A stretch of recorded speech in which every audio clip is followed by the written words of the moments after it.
Hello everyone, this is Defense Politics Asia, and this is the summary for the day of 665 for the 20th of December for the Ukraine war or the special military operation in Ukraine. We go on to the Kherson Front. At the Kherson Front, the Ukrainians still isn't giving up on the Krynky beachhead. They continue to send reinforcement over to Krynky, and there is reports of the Ukrainian forces trying to attack out, trying to spread out and try to push out, while the Russians are trying to push them in or out, something. So anyway, there is a geolocation of a drone strike on a Ukrainian boat over this location, and there is information about Ukrainian forces sending reinforcement to Tyahinka, particularly artillery system, to continue to support their operation to bombard the Russian forces and support their offensive outwards from Krynky. The information comes from Raiba, as they said that ammunition and a 155 mm self-propelled gun are sent to the front line, and mortar crew to Tyahinka and Frolov Island. Frolov Island is basically the island on north of Krynky. So situation continues to be bizarre, to say the least. So we shall continue to monitor and see what is the Ukrainians' plan. Maybe they are really much better than we imagine them to be. Maybe they can really push through and conquer Crimea. So we move on over further up north. There is another geolocation of a guided missile hitting Ukrainian forces at Avdiivka. So okay, so that's about it. Not very important. We move on over at the Zaporizhzhia Front. This is Zaporizhzhia. At the Zaporizhzhia Front at the Orikhiv sector,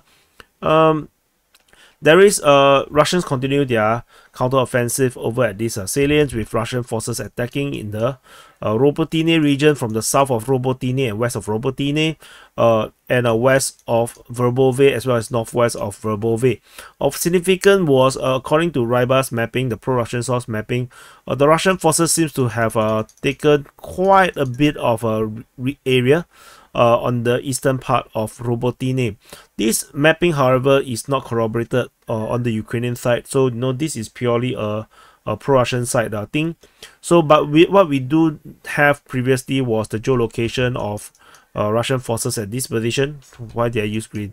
Yeah, so at this position, so there might be certain truth in terms of the Russians are making a certain push to push up in this area here that was previously not reported or geolocated, to take back certain amount of territory on the eastern part of Robotine. We shall continue to wait for more information, but you can see the initiative is really on the Russian side over at this salient. We move on. There is no fighting reported on the western part of Novoborovka, so that's about it. We move on. That's all from the Zaporizhzhia Front. Again, there's nothing over the Velika Novosilka sector. So Zaporizhzhia Front is really only at the Orikhiv sector, the only place that is fighting. We move on to the Donetsk Front. At the Donetsk Front, there is some major developments. First thing first, I want to talk about there is a Ukrainian Mi-24 Hein getting shot down over on the western part of Vodian. It's shot down over this coal mine or railway station, the Ulesborovchnaya, and over on the Volodymyrivka region, the Russian Defense Ministry reported that they actually launched some attack in this area of Volodymyrivka. We haven't seen any fighting over at Volodymyrivka since like forever. I can't even remember when's the last time we actually see reports of fighting around this area here. So it's at least a few months. We haven't seen any fighting reported in this area here. So it could be a case where the Russian forces, after having certain success in the Novomikhailivka region, they might want to start to level the front line along the roads between Voleda and Konstantinivka, and this will allow them to start to attack into Vodian or head straight to Konstantinivka in a pincer or triple pincer movement. So, but this is, of course, I'm talking about like really far away. So it's just this push, but I'm not saying that this makes a lot of sense to just want to flatten the front line in a way that is more sensible.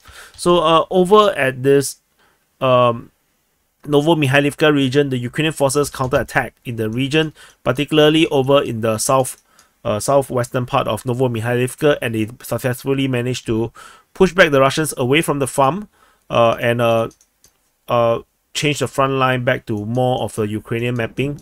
And according to the Deep State UA, they say that a lot of Russian forces is lost on this road, this particular road between Novo-Mikhailivka and Solotke.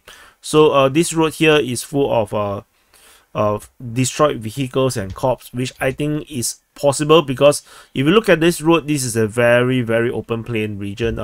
So Russian forces making this push up north in this area here is very vulnerable, and the Ukrainian forces counter-attacking in this area here, makes a lot of sense.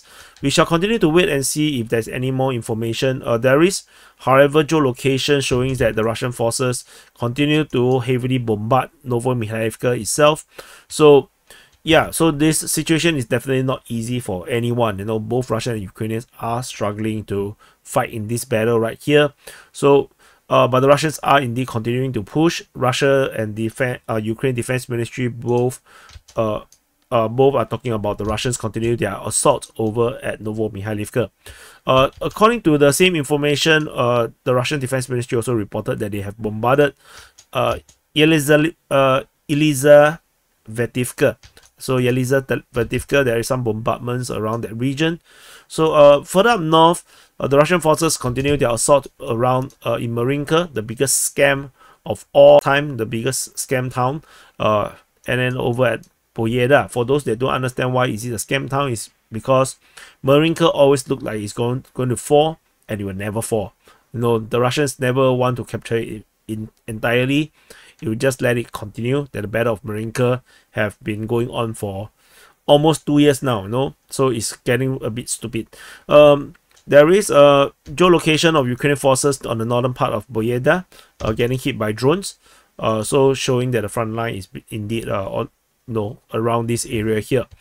There is no fighting reported at Krasnohorivka, and we move on to the Avdiivka Front. At the Avdiivka Front, this is Avdiivka city in the northern part of the Donetsk capital, Donetsk city. The Russian forces continue their Avdiivka offensive. This time around, the reports of the fighting is at the south of Novokalinove, east of Novobakhmutivka, towards Badaichi, the north of Stepove, and Stepove itself in the south of Avdiivka, Zhevny, Pervomaisky, and Nevelsky. So this continues to be more or less the same thing. We can see that is still pretty much in a big pincer-like movement. Of course, it could be something like a double pincer of sort, but of course this is still very, very far away from the closure of the pincer, despite it's just a few settlements away, because the Russians are actually pretty conservative in terms of their offensive. Despite I realized that on the pro-Ukrainian side, they're saying that the Russians are throwing mid-wave, which makes zero sense. The Russians have air superiority, artillery superiority, armor superiority. Why would they do on a mid-wave? Why would they do a human wave assault? That makes zero sense. So anyway, yeah. There is geolocation of Russian forces getting hit over at this tree line, which means that actually this mapping have to change. Yeah. So that's it over at this Novokalinove region and the Avdiivka Front. We shall continue to monitor. So far, there is no significant frontline changes. So the Ukrainians definitely are doing whatever they can to hold the frontline positions along this entire Avdiivka Front. This looks like a very weird nipple. We move on. There is a fighting reported at the Niu-York Front as well. The Ukrainian forces attack over at Sumy again. This time round, the last time they attacked was on the 18th, after 1 day rest, or at least no reports on that day. Fighting is reported at Sumy again. We shall continue to wait and monitor and see what is the situation over at Sumy. We move on into Bakhmut Front. Over the Bakhmut Front, in the southern flank of the Bakhmut Front, fighting continues to be reported, with the Russians continue to be counter-attacking or rather on their offensive, with fighting reported from the southwest of Bakhmut towards Ivanivsky, in the Dacha region, in the northwest part of Klishchiivka towards Klishchiivka, and at Andriivka. There is a geolocation, interestingly though. The Ukrainian forces is geolocated on the northeastern part of this lake, on the eastern part of Klishchiivka. So this actually caused us to change the front line to reflect this change, because the Ukrainian forces apparently have a defensive position around here. So this actually negated any front line that is showing that the Russians have this position. According to the Rybus mapping, they show that half of Klishchiivka is actually a gray zone. That means that they are suggesting that the Russians are actually pushing into the village or the town of Klishchiivka. So take this with a pinch of salt, because the one that do the mapping for Rybus sometimes is a bit liberal in terms of where they draw this gray zone. So take it with a pinch of salt. I haven't really seen any reports directly saying that the Russians are inside Klishchiivka. I don't think this is the case, but just to reflect the mapping that was mapped by Rybus, this seems to be the case. So on the northern flank, the Russian forces continue their attack out of Kromove and also towards Bodanivka, towards Krychorivka, and what is that one? Orikhovo-Vasilivka. So there is geolocation of Ukrainian forces over on the northern part of Bodanivka along the tree line over here. So this previously the Russians will reportedly have attacked into this tree line. This time around with the Ukrainians geolocated at this position, which means that Ukrainians have actually successfully counterattacked and recaptured at least parts, or if not all, of this tree line, with the Russians redrawing to a next line of defense. So we shall continue to monitor this situation here. Most of these attacks is based on the Rybus mapping. Based on Rybus, they say that the situation over at this front line currently, due to bad weather, is more positional. So don't expect much frontline changes, and most of these battles is definitely not assault. So, but fighting continues to be reported across the entire front line over in the Bakhmut Front. So we shall wait and see whether this winter situation will just make assault very, very difficult due to very cold. The gun will shiver, and then when the gun shiver, they cannot fire. So they need to warm up the gun. I'm just joking. There's no such thing. Over at Siversk, of the Siversk Front, the Russian forces reportedly attacked at Spurny, in the southern part of Spurny, as well as at Bilohorivka. Information coming from the Ukrainian sources, the Ukrainian Defense Ministry and Deep State UA, reporting on these Russian attacks. The Russian side did not mention anything about all these things. We shall wait and see and monitor how does this go. We move on over into the Kreminna Front. So this is Kreminna city. At the Kreminna Front, the Russian forces are only attacking at the eastern part of Terny, according to the information from the Ukrainian Defense Ministry. Most of the fighting reported by the Russians are actually the Ukrainians attacking at Terny, at Toske, as well as the Bovo-Vasilivka. There is no fighting being reported in the Serebranske forestry this time around. And further up north, there's nothing at Sviatove, and the only fighting we now left with, haven't reported, is Kupyansk Front. At the Kupyansk Front, this is the Kupyansk Front. The Russian forces are attacking at Sinkivka as usual. This time around, we have reports of fighting in the eastern part of Petropavlivka and at Ivanivka. Information coming from the Ukrainian Defense Ministry. Russian Defense Ministry say that the Ukrainians counterattack at Sinkivka. So this remains to be the situation. Previously, the Russians were not reported to be fighting in this region here. So this revival again of these battles in this area here.